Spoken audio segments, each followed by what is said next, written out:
रहीम अस्सलाम वालेकुम, welcome back. और जनाबे वाला आज हमारा जो सा है लेक्चर नंबर 19 शुरू हो गया और ये मेरे ख्याल में आखिरी लेक्चर है जिसमें हम कॉन्सेप्ट से बात करेंगे और उसके बाद हमारे जो से हैं आखिरी जो 4-5 प्रैक्टिकल्स हैं जिसमें टाइप्स ऑफ फायरवॉल्स हैं उसको डिस्कस करेंगे। ठीक है, क्रिएटिंग एंड डिप्लॉइंग फायरवॉल, यानी ये जितने लोग अब प्रैक्टिकल सिनेरियो की बात कर रहे थे तो जनाबे वाला आज आखिरी लेक्चर है, तो जो नेक्स्ट लेक्चर होगा उससे हम जो सा है वो जोन बेस्ड फायरवॉल से शुरू करेंगे। अगला टॉपिक जो सा है वो जोन बेस्ड फायरवॉल है।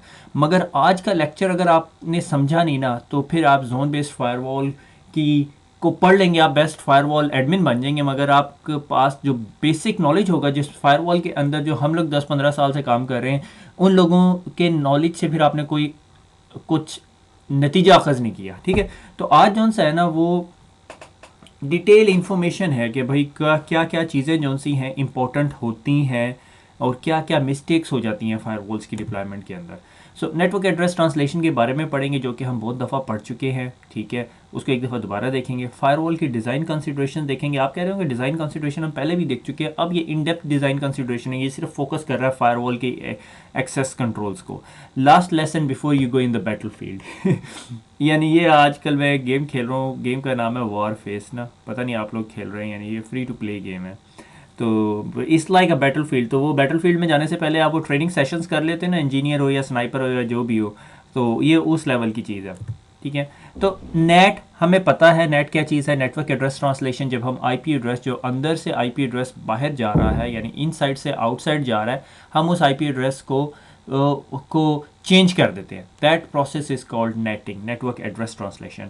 अब ये यहाँ पे अगर आपको याद हो, जो लोग माइक्रोसॉफ्ट की सीरीज़ पढ़ रहे होंगे, तो मैंने आई स्टॉक से स्पेशली ये इमेज बाय किया था इसलिए कि ये जो है ना एग्ज़ाम रिलेटेड टॉपिक्स हैं। आज के जो लेक्चर के अंदर ना मेरे ख्याल में 80% टॉपिक्स जो हैं हमारे एग्ज़ाम रिलेटेड है। तो ये नेट की टर्मिनोलॉजीज बहुत इंपॉर्टेंट है। इनसाइड लोकल एक ऐसे आईपी एड्रेस को कहते हैं जो आपका आईपी एड्रेस लोकल हो। तो इस नेट के टॉपिक में जाने से पहले ना हम एक डायग्राम बनाते हैं। हमारा कोई इनसाइड नेटवर्क कुछ ऐसा सा एग्जिस्ट करता है कि ये यहाँ पर हमारी एक फायरवॉल लगी हुई है। ठीक है, ये कुछ इसको का पुराना पिक्स का मैं डायग्राम, पिक्स का ही नहीं था, एक सेकेंड, ए ऐसे ही बनाते हैं। जब हम ए ऐसे पढ़ रहे हैं तो फिर ए ऐसे बनानी चाहिए ना। तो कुछ यूं की फायरवॉल बनी हुई होती है सिस्को की। ठीक है, ये फायरवॉल बनी है। ठीक है, ये मेरे पास आउटसाइड नेटवर्क है जिसे मैं कहता हूँ मेरा ग्लोबल नेटवर्क है, और ये मेरा जो सा है इनसाइड नेटवर्क है, ये यहाँ पे मेरे सर्वर पड़े। और कुछ इनके मिडिल का जो नेटवर्क है इस कॉल्ड DMZ, डीमिलिटाइज जोन। यहाँ पर मैंने ना अपना वेब सर्वर रखा हुआ है। ठीक है, अभी जो फ्लो ऑफ इंफॉर्मेशन है उसको हम बहुत डिटेल में देखेंगे, मगर वो हमारा जब फायरवॉल हम पढ़ेंगे तो एक्चुअली यूज़र जो से हैं वो पोर्ट 80 पे एक्सेस करते हैं। तो मैंने क्या किया हुआ है, anyone can access my DMZ server on port number 80, port number 80 पे एक्सेस कर सकता है। और मैंने यहाँ पे क्या रखा हुआ है, मैंने इस सर्वर के ऊपर ना HTTPS भी चलाया हुआ था 443। तो मैंने अलाउ किया हुआ है कि हर बंदा जो सा है इंटरनेट से आके मेरे इस सर्वर को एक्सेस कर सकता है 443 पे। इसके अलावा मैंने कोई एक्सेस नहीं दी हुई, यानी ये वाली जो एक्सेस है ना कि anyone from the internet can access my internal network हो ही नहीं सकता। मगर थोड़े अर्से बाद क्या हुआ कि हम लोगों ने अपनी कंपनी के अंदर कुछ सर्वर्स लगाए। ठीक है, मैं इनको सर्वर्स को जो इनसाइड पे पड़े हुए सर्वर्स हैं उन्हें ग्रीन से डोनेट करता हूँ ताकि मैं कहूँ ये मेरे ट्रस्टेड सर्वर्स हैं। ठीक है, ये मेरे सर्वर्स हैं और इस सर्वर को ना एक आउटसाइड कंपनी मैनेज करती थी। अब उस कंपनी ने क्या करना था, उस कंपनी ने इस सर्वर में RDP करना था। तो मैंने जी इस सर्वर को 3389 पोर्ट नंबर होता है मेरे ख्याल में RDP का। ठीक है, RDP अलाउ किया, मगर एनी से नहीं अलाउ करूँगा। मैं उस कंपनी जो मेरा प्रोवाइडर होगा उसके पब्लिक IP एड्रेस से वो करूँगा। मैंने कहा से फॉर एग्जांपल उसका पब्लिक IP एड्रेस था 1.1.1.1। ठीक हो गया, तो ये मैंने एक रूल बना दिया जो आउटसाइड से इनसाइड। ठीक है, इस साइड को कहते हैं आउटसाइड, ठीक है, इस साइड को कहते हैं इनसाइड और इस साइड को कहते हैं DMZ। ठीक हो गया। अब सवाल ये पैदा होता है इनसाइड लोकल आईपी एड्रेस क्या। इनसाइड लोकल आईपी एड्रेस एक ऐसा आईपी एड्रेस है जो आप यहाँ पे किसी होस्ट को भी दे सकते हो। ठीक है, अभी मैंने अगर ये सर्वर की बात की है और ये मेरे पास इनसाइड पे प्राइवेट सबनेट चल रहा है। ठीक है, मैंने कहा मेरा नेटवर्क था 10.x.y.z, तो मैंने कहा इस सर्वर का आईपी एड्रेस था 10.1.1.1। ये मेरा इनसाइड लोकल आईपी एड्रेस होगा। जब ये बात करोगे इनसाइड लोकल आईपी एड्रेस की तो आपके जहन में स्ट्रेट अवे आना चाहिए कि इस सर्वर को जो आपने आईपी एड्रेस दिया हुआ ये इनसाइड लोकल आईपी एड्रेस है। आगे चलें, इनसाइड ग्लोबल आईपी एड्रेस। अब अगर ये कंपनी, ठीक है, XYZ जो कंपनी है, इसने जब इस सर्वर को एक्सेस करना है तो ये 10.1.1.1 पे तो एक्सेस नहीं कर सकती, कभी भी नहीं कर सकती। क्या वजह क्या है? वजह यह है कि 10.1.1 तो पब्लिक आईपी एड्रेस ही नहीं है, तो ये कंपनी ओवर द इंटरनेट उसे एक्सेस नहीं कर सकती अनटिल अनलेस आपके पास VPN हो। दैट्स अ डिफरेंट स्टोरी, ठीक है। तो अब सवाल ये पैदा होता है, आपने इस सर्वर का जो आईपी एड्रेस है, इस कंपनी को कौन सा आईपी एड्रेस दिया हुआ है जिसको ये RDP करेंगे? तो मैंने कहा मेरे पास कुछ पब्लिक आईपी एड्रेसेस थे, ठीक है, और मैंने जब ये इंटरनेट कनेक्शन लिया तो मैंने ISP को कहा मुझे 500 आईपी एड्रेसेस चाहिए थे। It's not a strange thing, कोई मायूब सी बात नहीं है कि 500 आईपी एड्रेस आपने मांग लिया, ISP के पास होते हैं, ठीक है। और गो के हमारे IP वर्जन 4 रन आउट हो रहे। से फॉर एग्जांपल मैंने कहा मेरे पास जो सा 83.1.1.10 से लेके 50 तक IP एड्रेस थे। मैंने कहा ये जो 10 IP एड्रेस है ना, इसको मैप कर देता हूँ अगेंस्ट दिस। सो क्या होगा जो पब्लिक IP एड्रेस इस सर्वर को मिला हुआ होगा वो होगा 83.1.10.10, ठीक है। और इंटरनल IP एड्रेस जो मिला हुआ होगा, जिसे हम अपनी ज़ुबान के अंदर क्या कहते हैं, इनसाइड लोकल एड्रेस होगा, वो क्या होगा 10.1.1.1, ठीक हो गया। तो जब ये ISP का बंदा होगा, ये XYZ कंपनी का बंदा, जब उसने सर्वर में लॉगिन होना होगा तो वो start run MSTSC remote desktop session establish करेगा और वो IP एड्रेस कौन सा लिखेगा, ये वाला। जिस तरह ये IP एड्रेस लिखेगा उसका ISP उसको घुमा फिरा के जिधर से इस फायरवॉल पे ले आएगा, ठीक है, इस फायरवॉल के इस इंटरफेस पे ले आएगा, इस इंटरफेस पे, ठीक है। इससे पहले कि ये समझे मैं कुछ कर रहा हूँ, ठीक है। जिस तरह इस फायरवॉल के इंटरफेस पे लेकर आएगा, इस फायरवॉल के इस इंटरफेस पे मैंने नेट किया होगा, ठीक है। कौन सा नेट किया होगा उसको हम बाद में पढ़ेंगे, वो नॉर्मली स्टैटिक नेट होगा, ठीक है, जो यहाँ पे लिखा हुआ स्टैटिक नेट किया होगा। और ये फायरवॉल की अच्छा मुझे पता है जब तुम इस IP एड्रेस पे जाना चाहते हो तो एक्चुअली मैंने उसे अंदर इस IP एड्रेस पे भेजना है। इसके लिए अक्सर लोग टर्म यूज़ करते हैं कि जो हमने नेट है वो हाइड करती है पब्लिक IP एड्रेस के पीछे एक प्राइवेट IP एड्रेस, ठीक है। तो अगर आप CCNA, मेरा पुराना CCNA पढ़कर आ रहे हैं तो आपको डेफिनेटली ये चीज़ समझ आनी चाहिए। तो जिस तरह ही वो बंदा जो सा 3389 पे हिट करेगा डेस्टिनेशन पोर्ट, तो मेरी फायरवॉल वेरीफाई करेगी कि ये IP एड्रेस मैंने अलाउ किया हुआ है और इस IP एड्रेस से आनी चाहिए ट्रैफिक, 1.1.1 से ट्रैफिक आ रही है, ठीक है, 3389 जा रही है। अब उसके बाद नेट ऑपरेशन परफॉर्म होगा, नेट होगा, ठीक है। वो ASA के अंदर 2-4 रूल्स हैं, मैं उसकी भी डिटेल में नहीं जा रहा। नेट ऑपरेशन कैसे परफॉर्म होगा, पब्लिक IP एड्रेस ACL में लिखेंगे या प्राइवेट IP एड्रेस, वो डिफरेंट डिटेल्स है, मेरे ख्याल में वो CCNA लेवल की नहीं है, ठीक है। और उसके बाद जो सी है ASA जो सा है वो उस ट्रैफिक को अंदर आने देगी और वो इस सर्वर को कनेक्ट कर लेगा, ठीक हो गया। तो ये जो इनसाइड लोकल IP एड्रेस, कौन सा IP एड्रेस होगा, ये वाला IP एड्रेस जो मैंने सर्वर को दिया हुआ। इनसाइड ग्लोबल एड्रेस कौन सा होगा, जो IP एड्रेस इस सर्वर का आउटसाइड वर्ल्ड देखता है, जो कि 83.1.10.10 है। ये दो टर्में बहुत इंपॉर्टेंट है, ठीक है, अक्सर लोग भूल जाते हैं, कंफ्यूज हो जाते हैं। Inside local, inside global. Inside global वो जो IP एड्रेस दुनिया को हमने दिया हुआ इस सर्वर तक पहुंचने का। इनसाइड लोकल एड्रेस जो सिर्फ प्राइवेट IP एड्रेस है, उस IP एड्रेस से दुनिया नहीं उस पर पहुंच सकती, ठीक है। उसके बाद अगली दो टाइप्स ऑफ IP एड्रेसेस हैं। आउटसाइड लोकल, ये बहुत रेयरली आप यूज़ करते हैं, ठीक है, बहुत रेयरली कन्फिगर भी हुआ होता है। अगर कन्फिगर हुआ होता है तो फिर आपको अगर ये कॉन्सेप्ट नहीं समझ आया तो फिर आपकी ज़िंदगी उस फायरवॉल के साथ बहुत मुश्किल से गुजरती है, ठीक है। कुछ फायरवॉल्स ऐसी सी होती हैं, ठीक है। तो आउटसाइड लोकल एड्रेस एक ऐसा एड्रेस होता है जो आपने आउटसाइड किसी कंपनी के IP एड्रेस को दिया होता है, मगर अंदर के लोग कुछ और IP एड्रेस एक्सेस करते हैं। फॉर एग्जांपल, इसकी बहुत कॉमन एग्जांपल मैं आपको देता हूँ, ये मुझे दिल पे पत्थर रख के ये डायग्राम दोबारा रिमूव करनी पड़ेगी, ठीक है। ये मेरी फायरवॉल है। अब जिस तरह लेक्चर गर्म होता जाएगा ना, फायरवॉल की शक्ल बदली होती जाएगी, देखते जाना, ठीक है। तो जी अब इनसाइड जो यूज़र है, इनसाइड का जो यूज़र है यहाँ पे बैठा हुआ है, ये यूज़र है, ठीक है। और ये नॉर्मली आपकी कंपनी ने क्या किया होता है, 8.8.8.8 को अपना DNS सर्वर बनाया होता है, बहुत सारी कंपनीज करती हैं। मैं चाहता हूँ ये जो 8.8.8 का जो सर्वर गूगल का पड़ा हुआ है, मैं चाहता हूँ अंदर के यूज़र को ना पता चले हम 888 के पास जा रहे हैं। मैंने अंदर से आउटसाइड नेट किया हुआ है, मैंने यूज़र को कहा हुआ है इसको 10.10.10.10 कर ले। अब अंदर के यूज़र का जो डीएनएस सेटिंग्स होंगी वो होंगी 10.10.10। जिस टाइम ये 10.10.10 हिट करेगा फायरवॉल को, फायरवॉल उसको ट्रांसलेट कर देगी 8.8.8.8। क्यों किया जाता है ये जो नेटवर्किंग वर्ल्ड है, या जो ये फायरवॉल नेटवर्किंग वर्ल्ड मैं उसे कहूँगा, ये बहुत मुश्किल है। ठीक है, होता ये है कि आप लोगों ने एक, आपकी कंपनी थी उस पर 10 का सबनेट चल रहा था, और आपकी कंपनी ने एक और कंपनी मर्ज की, उसके पास भी 10 का सबनेट चल रहा था। अब एक्चुअली आप अपने अंदर के लोगों को बताते हो वो 10 नहीं है, एक्चुअली वो 11 है, और एक्चुअली उनके पास सारे का सारा 10 चल रहा है। उन्होंने आपको 12 किया हुआ है, आपने उन्हें 11 किया हुआ, और ये सारा नेट की ड्रामेबाजी बड़े अरसे तक चलती है। ठीक है, let's not talk about it, क्योंकि ये जो है ना फिर इस लेक्चर के अलावा हम किसी और नई दुनिया में चले जाएंगे। ठीक है, एक्चुअली आउटसाइड लोकल ये कि आउटसाइड का जो आईपी एड्रेस है उसको हम अंदर वालों को कुछ और बता दें।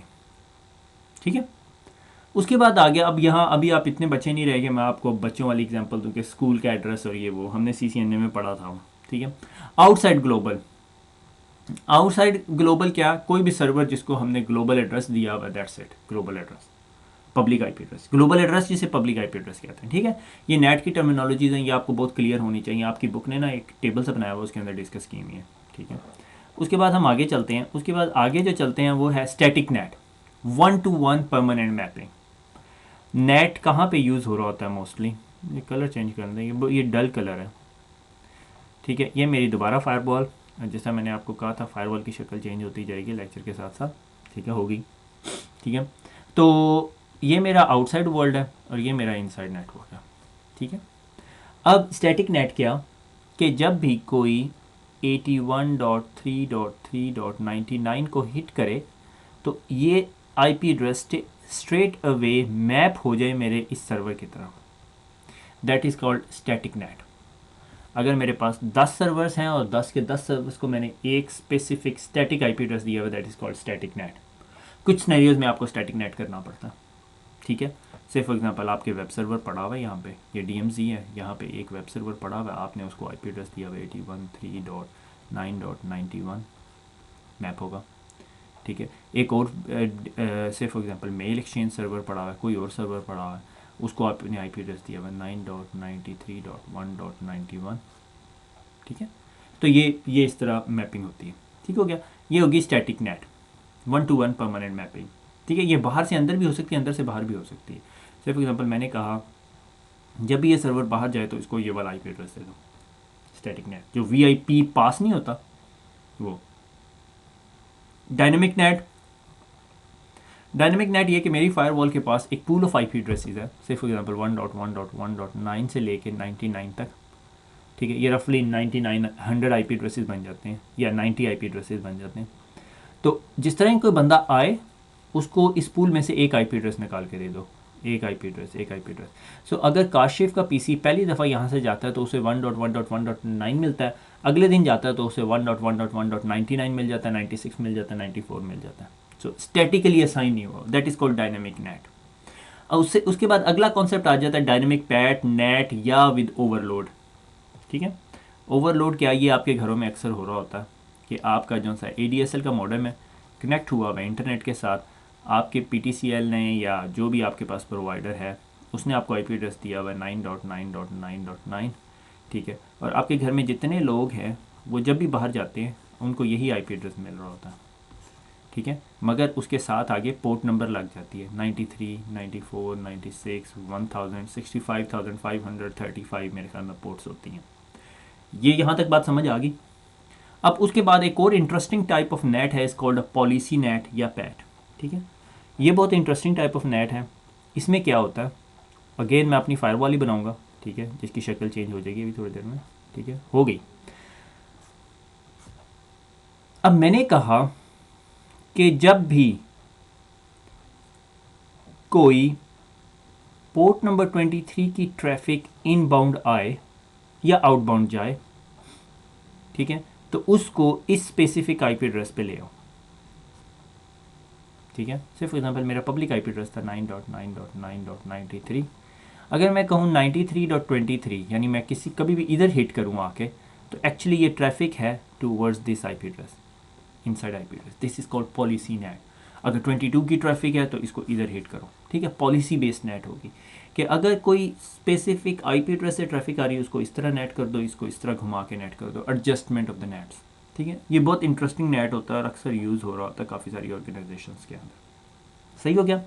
तो ये आज हमने नेट की जो सी टर्मिनोलॉजीज पढ़ ली, ये आपको क्लियर होनी चाहिए। नेट की टर्मिनोलॉजी, इनसाइड लोकल आपका आईपी एड्रेस जो प्राइवेट आईपी एड्रेस भी हो सकता है, इनसाइड ग्लोबल जो पब्लिक आईपी, पब्लिक दुनिया को जो आपको पता है, आउटसाइड लोकल आउटसाइड वर्ल्ड का आईपी एड्रेस आपने अंदर वाले लोगों को कैसे बताया हुआ है, ठीक है। और outside global server configured with global IP address, किसी सर्वर पे जो पब्लिक आईपी एड्रेस है। Static net 1 to 1 translation, dynamic net pool के अंदर से ट्रांसलेशन, डायनेमिक पैड एक आईपी एड्रेस जिसके आगे पोर्ट्स लगा लगा के भेजते रहते हो, एक ही आईपी एड्रेस रहता है, पोर्ट नंबर चेंज होता रहता है। पॉलिसी नेट अगर ट्रैफिक पोर्ट नंबर 23 की तो यहाँ पे पहुँचे, ठीक है, पॉलिसी बेस्ड नेट होगी, कॉन्फ़िगरेशन रूल सेट लगा दिया उसके साथ। यहाँ तक समझ आ गया, ये हमारी नेट होगी। अब आगे चलते हैं इंटरेस्टिंग स्टफ की तरफ, सोना नहीं है। फायरवॉल डिजाइन कंसीडरेशन, मेरे ख्याल में ये तीसरी दफा मैं फायरवॉल डिजाइन कंसीडरेशन पढ़ा रहा हूँ। अच्छा, firewall should be placed at the security boundaries, यानी आपका नेटवर्क है, से फॉर एग्जांपल मैं यहाँ पे एक छोटा सा नेटवर्क बना देता हूँ। ये मेरा ऑफिस है और इस ऑफिस के अंदर जो से ये कोई पीसीज लगे हुए हैं, ठीक है। ये मेरा है फ्लोर 1, ठीक है। उसके बाद मेरी ऑफिस ने एक और फ्लोर ख़रीद लिया, उसे मैंने कह दिया फ्लोर 2, फिर एक और फ्लोर ख़रीद लिया फ्लोर 3, फिर थोड़ी देर से बाद वो साथ वाली बिल्डिंग का भी वो कर लिया, तो मैंने इसको फ्लोर 1 ए, फ्लोर 2 ए, फ्लोर 2 3 ए कर दिया।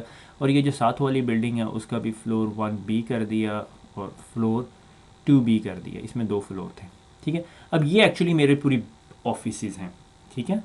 तो इसके अंदर मैंने कहा थोड़ा सा नेटवर्क भी बड़ा कर लेते हैं। 200 यूज़र इस फ्लोर पे हैं, 130 यूज़र इस पे हैं, तीसरा फ्लोर है, इस पे एग्जेक्टिव बैठते हैं तो 50 ही यूज़र्स होंगे, ठीक है। रिसोर्सेज को तो हम ऐसे तैसे फेरने के शेयर है ना। 300 यूज़र्स फ्लोर 1 पे, यहाँ गरीब लोग बैठते हैं आईटी वाले, 350 कॉल सेंटर बना हुआ है यहाँ पे, ठीक है। ये हमारे पूरी कंपनी का इंफ्रास्ट्रक्चर है। अब इस पूरी की पूरी कंपनी का ना सिर्फ बाहर जाने का यानी आउटर वर्ल्ड से जो कम्युनिकेशन होगी ना वो बहुत लिमिटेड होगी।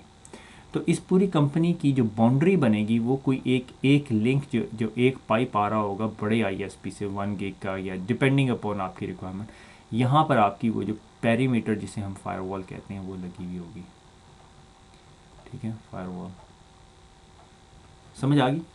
तो ये जो सी है ना, firewall should be placed at the security boundaries. मगर डिपेंडिंग अपॉन द सिचुएशन थोड़े अरसे बाद आपकी कंपनी एक और कंपनी को परचेज करती है, आपका बिजनेस बहुत अच्छा जा रहा है और वो बिल्डिंग है जी F3 सी बिल्डिंग सी, उसका जो फ्लोर है उसके अंदर एक रिसर्च सेंटर बना हुआ है, फ्लोर 1 सी बिल्डिंग। और वो उसके ऊपर ना आपकी कंपनी के सिक्योरिटी ट्रेड सीक्रेट्स टाइप की चीज़ें हैं। तो आप चाहते हो कि नहीं यार ये तो सिक्योरिटी बाउंड्री ही डिफरेंट है, ये तो वर्ल्ड ही डिफरेंट है, ठीक है। तो आप ये यहाँ पर भी एक फायरवॉल लगा दोगे, ठीक है। ये फायरवॉल लग गई और ये एक डिफरेंट सिक्योरिटी लेवल है, ठीक है। और ये पूरे का पूरा डिफरेंट सिक्योरिटी वर्ल्ड बन गया, ठीक हो गया। और आप चाहते हो कि यहाँ से कोई भी बंदा इसको एक्सेस ना कर सके क्योंकि ये बहुत सीक्रेट रिसर्च फैसिलिटी है। मेरा अगर एचआर का बंदा है उसको भी एक्सेस नहीं है इस रिसोर्स पे जाने के लिए, ठीक है। वो कंपनी ट्रेड सीक्रेट्स हैं। और आइडली नॉर्मली क्या होता है कि ये इस तरह के जो ऑर्गेनाइजेशंस होती हैं जिनमें एक रिसर्च फैसिलिटी होती है उसके पास डायरेक्ट इंटरनेट कनेक्शन नहीं होता, वो आपके कहीं और वाले इंटरनेट कनेक्शन से जारी होती है ताकि आपके पास 2 सेट ऑफ कंट्रोल्स हो जाएं। अगर इस फायरवॉल से गुजर भी जाए तो ये फायरवॉल अलाउ ना करें, ठीक हो गया। और नॉर्मली यहाँ पे 2 डिफरेंट वेंडर प्लेस कर रहे होते हैं। आगे चलते हैं, सिक्योरिटी बाउंड्री समझ आ गई। उसके बाद आ जाता है firewall should be primary security device but not the only. ये बहुत इंपॉर्टेंट चीज़ है। अब हमने ये डायग्राम बना लिया, मैं इसी के साथ स्टिक करूँगा। आप में से जितने लोगों को समझ आई है बहुत अच्छी बात है, जिनको नहीं समझ आई थोड़ा रिवर्स करके देख लो, अदरवाइज़ फिर अल्लाह ही हाफिज़ है सबका। मुझे भी अंदाज़ा आया डायग्राम इतनी अच्छी नहीं बनी मगर अब हम इसके साथ ही स्टिक करते हैं, ठीक है। अब ये सिक्योरिटी पैरामीटर बन गया, डिवाइसेस बन गई, फायरवॉल बन गई। व्हाट इज़ द पॉसिबिलिटी कि फायरवॉल के अंदर HTTP के अंदर कोई ऐसी ट्रैफिक आ रही हो जो मिलिशियस हो, आप पकड़ नहीं सकते, आपकी फायरवॉल भी नहीं पकड़ सकती। तो शायद आपको उस तरह के कामों के लिए IPS की ज़रूरत पड़ेगी, ठीक हो गया। और जिस तरह के अभी करंट सिचुएशन चल रही है, सिस्को के पास बहुत अच्छी IPS नहीं थी मगर जब से सिस्को ने स्नॉट को बाय किया, ठीक है, तो सिस्को की ये डोमेन बहुत स्ट्रॉन्ग हो गई है, ठीक है। तो सिस्को के पास अभी स्नॉट की फायरवॉल है, तो मैंने कहा इस फायरवॉल के अंदर मैंने स्नॉट लगा दी और इस फायरवॉल में स्नॉट लगा दी, यानी IPS फीचर लगा दिया। That is the second possibility. और इसको मज़ीद कंट्रोल करना है, इसके अंदर मेलवेयर प्रोटेक्शन डाल सकते हैं, एप्लीकेशन अवेयर फायरवॉल बना सकते हैं, इसको हमने बात की थी एप्लीकेशन अवेयर फायरवॉल्स की। फिर उसके बाद इन तमाम यूज़र्स के ऊपर एंटीवायरस इंस्टॉल करने के बारे में हमने क्या कहा था, और फिर इसके बाद वेब प्रॉक्सी इंस्टॉल करने के बारे में क्या आइडिया है कि वेब प्रॉक्सी सर्वर लगा दिया जाए, जिसने भी इंटरनेट पे जाना है पहले सर्वर के ऊपर जाए, ताकि हमें पता चले कोई मलिशियस वेबसाइट, फिशिंग वेबसाइट्स या मेलवेयर वेबसाइट या हैकिंग वेबसाइट्स पे तो नहीं जा रहा। तो खाली फायरवॉल प्राइमरी सिक्योरिटी डिवाइस हो सकती है, मगर पूरी की पूरी सिक्योरिटी नहीं हो सकती, क्योंकि इसके अलावा भी आपको अभी ये तो सिक्योरिटी का आपने टच किया, ठीक है, अभी इसके अलावा भी बहुत सारे स्टोरी है इसके अंदर, ठीक है। DLPs, डाटा लीक प्रिवेंशंस, कि आप देखें कि आपके कोई हॉटमेल कोई कंपनी का बंदा यूज़ करके वहाँ से ट्रेड सीक्रेट उसमें कॉपी पेस्ट करके तो नहीं लेके जा रहा, डॉक्यूमेंट तो नहीं चोरी करके लेके जा रहा। बहुत सारे लोगों को आदत होती है डॉक्यूमेंट चोरी करने की। आगे चलते हैं। The policy that starts with the deny all attitude, ठीक है, कि आपने कह दिया कि अब ये पॉलिसी क्या है जो आपने ACL लिखी हुई है फायरवॉल के अंदर, ठीक है, डिनाई ऑल लगा दिया। Then specifically only permit traffic that is required is a better security posture. यहाँ पे फुल स्टॉप होना चाहिए, ठीक है, कि भाई आपके पास जब भी फायरवॉल रूल लिखने लगें, मैं हिम्मत नहीं कर रहा वो डायग्राम डिलीट करने की दोबारा, ये लेक्चर लंबा हो जाएगा अदरवाइज, ठीक है। अगर मैंने ACL लिखनी शुरू की या रूल सेट लिखना शुरू किया एक फायरवॉल का, तो मैंने कहा डिनाई ऑल, सबको रोक दो, ठीक है। अब बताओ किस किस को परमिट करना है, ठीक है। और उसके बाद मैंने कहा अच्छा तुम्हें क्या चाहिए, अच्छा जी मुझे HTTP की ट्रैफिक चाहिए, ठीक है, HTTP अलाउ कर दो। और क्या चाहिए, HTTPS चाहिए, HTTPS कर दो। और पोर्ट 8080 चाहिए, ठीक है, 8080 पोर्ट अलाउ कर दो, ठीक है, ठीक है। SMTP चाहिए मुझे, ठीक है, SMTP अलाउ कर दो, ठीक हो गया। तो ये इस तरह रूल सेट बनेगा। बाकी सारे डिनाई जो जो अलाउ होता जाएगा लिखते जाओगे, बजाय इसके कि आप सबको परमिट कर दो और उसमें बाद में फिर बाद में निकालते जाओ, अच्छा ये मलिशियस बिहेवियर है, ये मलिशियस ट्रैफिक है। That is not the way forward, ठीक है। उसके बाद leverage the firewall feature that best suits the need. Net use करो, पैट यूज़ करो, AAA यूज़ करो, ठीक है। AAA के साथ जिस तरह अब सिस्को ने ये ISC देना शुरू कर दिया, जिसके साथ मेरे बहुत ज़्यादा कॉन्फ्लिक्ट्स हैं, तो आप ISC भी यूज़ कर सकते हो, ठीक है। जब भी यूज़र बाहर जा रहा है और यूज़र को पता है कि ये YouTube स्ट्रीम कर सकता है या नहीं कर सकता, आप कर सकते हो, उसको इम्प्लीमेंट कर सकते हो, ठीक है, कि ये specific set of users YouTube ना चलाएं। मगर इस तरह की सिक्योरिटी आपको देख के लगानी पड़ती है, इतनी भी सिक्योरिटी ना लगाना कि लोगों की ज़िंदगी हराम हो जाए, ठीक है। Make sure that the physical security controls and the management access to the firewall. ये ना हो कि आपने फायरवॉल पे बड़ा कंट्रोल लगाया हुआ मगर फायरवॉल पड़ी हुई है एक कबर्ड के अंदर जिस पे लॉक नहीं है, जो भी बंदा बिल्डिंग में आता है वो फायरवॉल के पास से गुजर के जाता है, तो वो फिर 007 की तरह फायरवॉल ब्रेक करेगा, ठीक है। Have a regular structure view process look at the firewall log, जो 99.999 ऑर्गेनाइजेशंस में नहीं होता। फाइनेंशियल सेक्टर निकाल दो ना इसमें से, तो किसी ऑर्गेनाइजेशन में, मुझे फाइनेंशियल पे भी कभी कभी शक ही रहता है, मगर उन्हें PCI कंप्लाइंस करवाना पड़ता है। Have a regular review. आप मुझे बताओ, आप में से जितने फायरवॉल एडमिन हैं, आपने कभी अपने इवेंट व्यूवर जाके देखे हैं, सर्वर्स के इवेंट व्यूवर जाके देखेंगे, आपने कभी अपने PC का इवेंट व्यूवर जाके देखा कि हो क्या रहा है आपके PC के साथ, ठीक है। This is where the real security comes in, जो कभी नहीं हो रही होती रियल वर्ल्ड में, ठीक है। तो structural view of review process होना चाहिए कि कोई फायरवॉल लॉग्स को देख रहा हो, उनसे क्वेश्चन पूछ रहा हो, जिसके लिए आजकल जो दुनिया के अंदर बड़ा वो बात हो रही है सिम सोल्यूशन की, या एक टर्म यूज़ होती है बिग डाटा की, ठीक है। बिग डाटा को हम बहुत सारे प्रोस्पेक्ट्स में यूज़ कर सकते हैं, मगर एक प्रोस्पेक्ट्स उसका सिक्योरिटी है, ठीक है। ये मैंने सिक्योरिटी लिखा है, बिलीव इट और नॉट। अच्छा, अब जो लास्ट पॉइंट है, ये भी बहुत सारी ऑर्गेनाइजेशंस में नहीं होता, मगर मुझे अंदाज़ा है कि लोगों को इस चीज़ का अंदाज़ा है, ठीक है। एक सर्टिफिकेशन है इस कॉल्ड ITIL, ITIL, ठीक है, और एक सर्टिफिकेशन है IT सर्विस मैनेजमेंट, ठीक है। ये ऑलमोस्ट इंटरचेंजेबल है, ITSM के अगेंस्ट आप सर्टिफाइड हो सकते हो, ITIL is just a best practices. तो ये एक उसके अंदर प्रोसेस होता है, इस called a change management process. Change management process क्या, चेंज मैनेजमेंट प्रोसेस ये कि ये मेरी फायरवॉल है, और इसके ऊपर जो सा है मैंने ये पुराने वाली फायरवॉल की डायग्राम बना दी, ठीक है। ये इनसाइड होती है, ये आउट होती है। पता नहीं सिस्को ने इस डायग्राम को क्यों चेंज किया, इतना आसान था इसको समझाना। एनीवे, तो अगर मैंने इस फायरवॉल के अंदर किसी को अलाउ करना है कि अंदर के user inside can go outside on any IP address using port number 3737 TCP।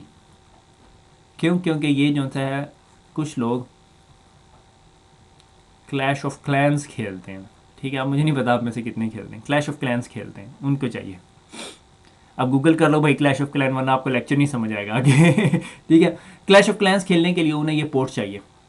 तो एक रिक्वेस्ट आएगी, बीइंग अ फायरवॉल एडमिनिस्ट्रेटर वो बताएगा, लिखेगा डॉक्यूमेंट, उसको चेंज कंट्रोल डॉक्यूमेंट, ठीक है। उसे कहते, अक्सर लोग कहते हैं RFC, रिक्वेस्ट फॉर चेंज।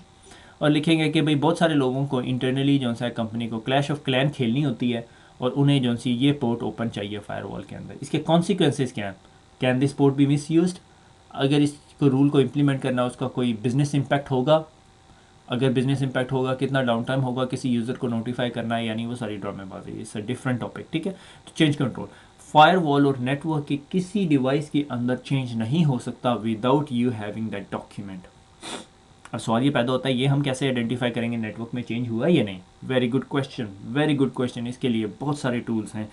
जो एक टूल जो मुझे पसंद है, आसान है इंस्टॉल करना, हम देख रहे हैं उसके बारे में सीरीज़ हो, इस कॉल्ड NCM, SolarWinds का नेटवर्क कॉन्फ़िगरेशन मैनेजर। ये डेली बेसिस पे अपनी तमाम नेटवर्क डिवाइसेस का बैकअप लेता है और बैकअप को पुराने बैकअप से वेरीफाई करता है, और अगर चेंज आई होती तो आपको नोटिफाई कर देता है, भैया ये चेंज आई थी, आप वेरीफाई करो कि ये आपने चेंज इंप्लीमेंट कर दी है और आपको पता है ये ऑथराइज चेंज है या नहीं, ठीक है। तो ये चेंज कंट्रोल प्रोसेस होता है। एनीवे, बोरिंग हो गया लेक्चर, आगे चलते हैं। अब आ गया जी question about the firewall access rules, ठीक है। Rule based on the service controls, कि आपने बताना है कि आपको कौन कौन सी सर्विसेज ओपन करनी है। आपको HTTP करनी है, HTTPS करनी है, SMTP करनी है, SNMP करनी है, टेलनेट करनी है, SSH सर्विसेज करनी है। जो भी करनी है वो rule based on the services आप कन्फिगर करते हो, ठीक है। Rule based on the address control, ये बहुत इंटरेस्टिंग है, ये बहुत इंटरेस्टिंग पॉइंट है, ये बहुत इंपॉर्टेंट पॉइंट है जो बहुत लोग गलती कर जाते हैं इसके अंदर। से फॉर एग्जांपल मेरी कंपनी है और मेरी कंपनी के ये 3 फ्लोर्स हैं, एक का IP एड्रेस है 10.1.x, एक का है 10.2.x और एक का है 10.3.x। अब यहाँ पे ना रिसर्च की टीम बैठी हुई है।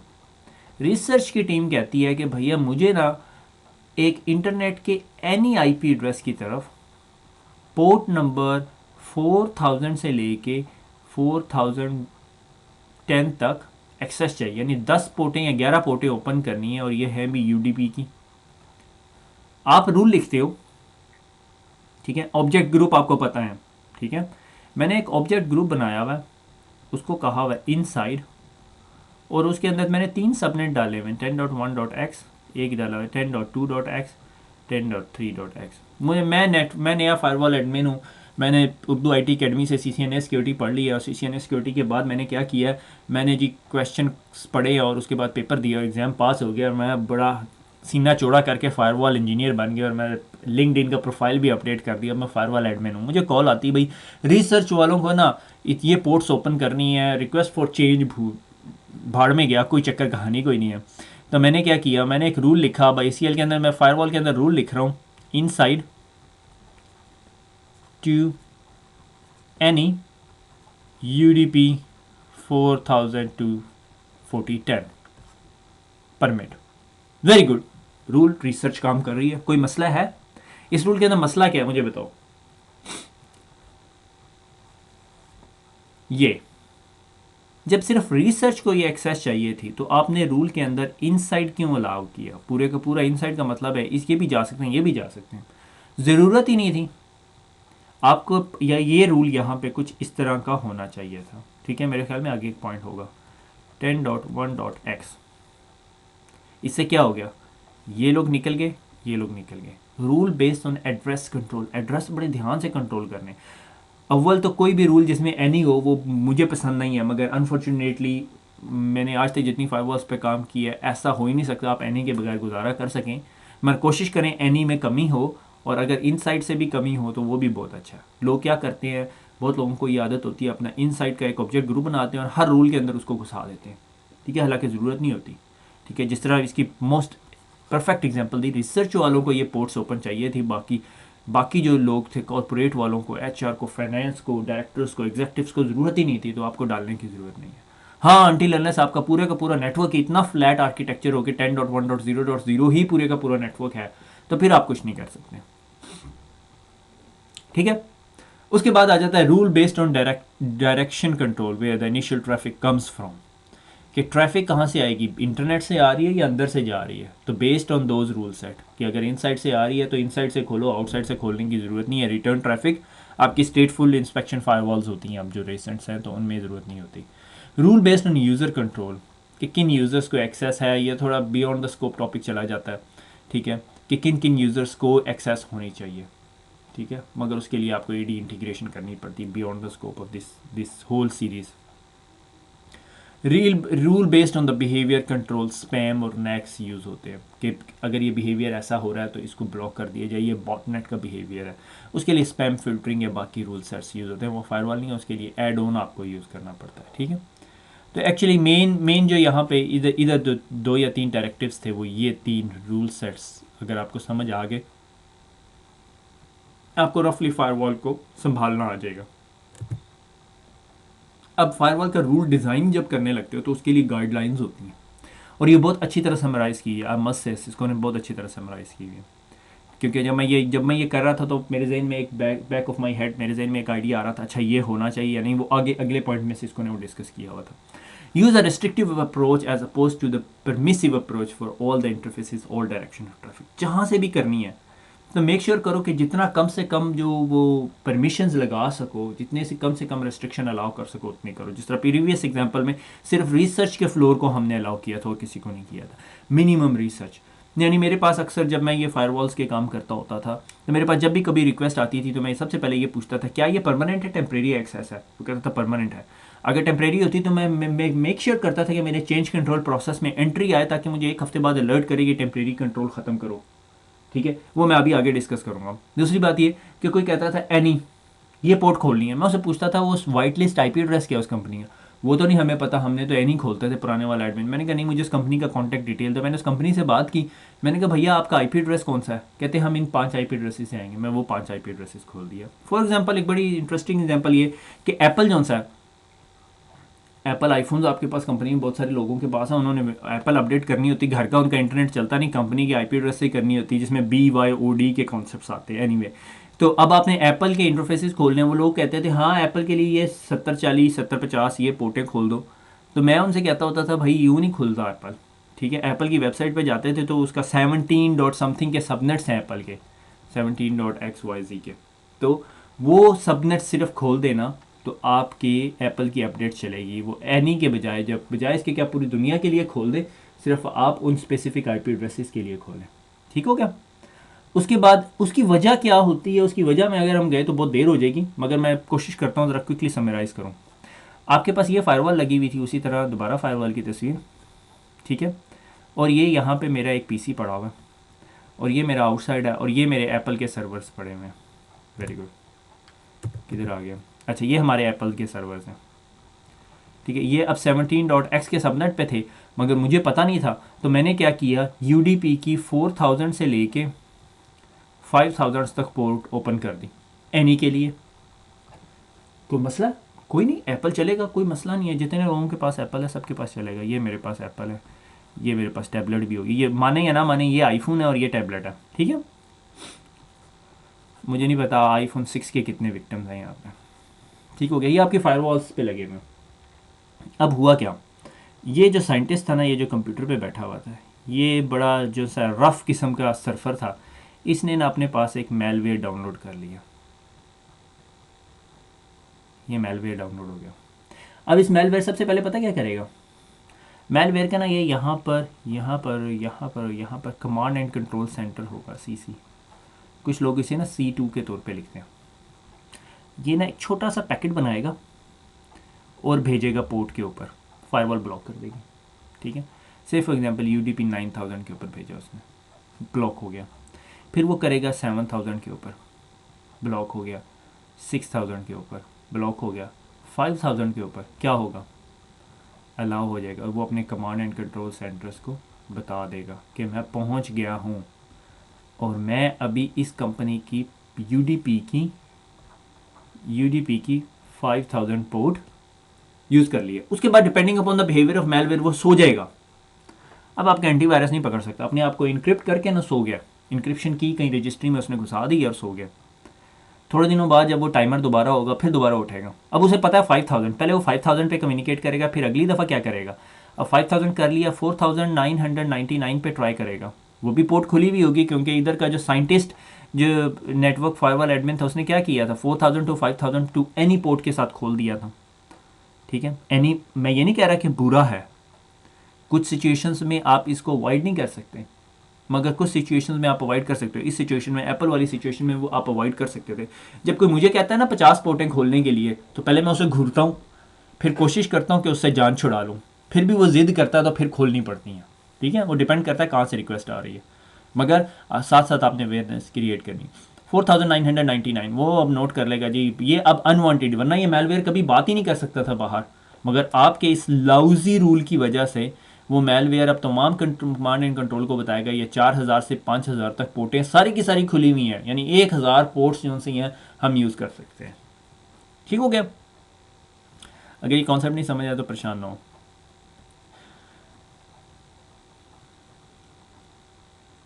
प्रिज्यूम दैट ये वो पॉइंट है जो हमने डिस्कस कर लिया। Presume that your internal user machine may be part of a security problem, blindly trust all devices on the inside network, कि आप अपने इनसाइड नेटवर्क पे तमाम मशीनों को ट्रस्ट नहीं कर सकते। इस तरह मैंने कहा कि अगर जिस स्पेसिफिक मशीन्स की ही परमिशन अलाउड है सिर्फ उन्हीं को दें। ठीक है, be specific as possible on your permit statement, any and IP protocol, any भी नहीं यूज़ करना और IP प्रोटोकॉल भी नहीं यूज़ करना। IP प्रोटोकॉल से मेरा TCP UDP सारा कुछ। ठीक है, balance between functionality and security, इतने भी सख्त ना हो जाएं कि भाई वो क्या कहते थे, इतने भी सख्त ना हो कि कुछ चबा ना सके और पता नहीं क्या वो अजीब सी एक है, वो मुझे याद नहीं है वो मुहावरा, तो इतने भी सख्त ना हो जाएं कि भाई लोगों की ज़िंदगी अजाब में पड़ जाए, और इतने भी रिलैक्स ना हो कि पूरी की पूरी फायरवॉल खुली भी हो। ठीक है, IP एनी लगा दो। फिल्टर बोगस ट्रैफिक यानी आपके पास अगर ये दोबारा फायरवॉल बन गई, ठीक है, और बाहर से अगर कोई 10 के IP एड्रेस के साथ आ रहा है तो बोगस है ना, तो इस IP एड्रेस को ब्लॉक कर दो। और बहुत सारे RFC हैं, 5735 भी कोई RFC है, मैं कल परसों ही देख रहा था। ठीक है, CCI सिक्योरिटी के अंदर भी एक RFC डिस्कस होता है, वो मैंने कल आउटलाइन देख रहा था, मुझे मिली नहीं थी। जब पिछले साल मैं सोच रहा था उस टाइम वो थी उसके अंदर RFC देख रहा था, तो वो RFC जो सी है वो बताती है कि जो कुछ IP एड्रेसेस ऐसे हैं पब्लिक IP एड्रेसेस जो रिसर्च पर्पज़ के लिए यूज़ हो रहे हैं, तो वो IP एड्रेसेस जो से आपकी फायरवॉल को हिट ही नहीं करने चाहिए, तो आप एक्चुअली वो उन्हें वहीं पे ब्लॉक कर दें फायरवॉल के आउटसाइड इंटरफेस पे। और ये तो बहुत इंपॉर्टेंट है जो कभी भी नहीं होता काम, कि पीरियोडिकली रिव्यू करें अपने फायरवॉल रूल्स को और देखें कि कोई ऑब्सोलीट रूल्स हैं तो उन्हें डिलीट करते जाएं, जिसे टाइडी अप फंक्शन कहते हैं हम। ठीक है, जिस तरह हमने पिछले उसके अंदर भी पढ़ा था कि प्रैक्टिस रेगुलरली स्ट्रक्चरल व्यू करें लॉग्स को और फायरवॉल रूल्स को, तो यहाँ पर भी आपने यही काम करना है। ठीक हो गया? और ये भी एग्जाम रिलेटेड क्वेश्चंस हैं, आपके पास कुछ भी आ सकता है इसमें, पीरियोडिक रिव्यूज़ आ सकते हैं, क्या मुझे फायरवॉल का रिव्यू करना चाहिए हाँ या ना, जिस तरह भी क्वेश्चन। ठीक है, उसके बाद आ जाता है रूल इम्प्लीमेंटेशन कंसिस्टेंसी। ट्रस्ट में ये आखिरी स्लाइड है, बोर नहीं होने दिया मैंने, बड़ी कोशिश की आप लोग बोर ना हो। Rules are too प्रोमिस्क्यूअस।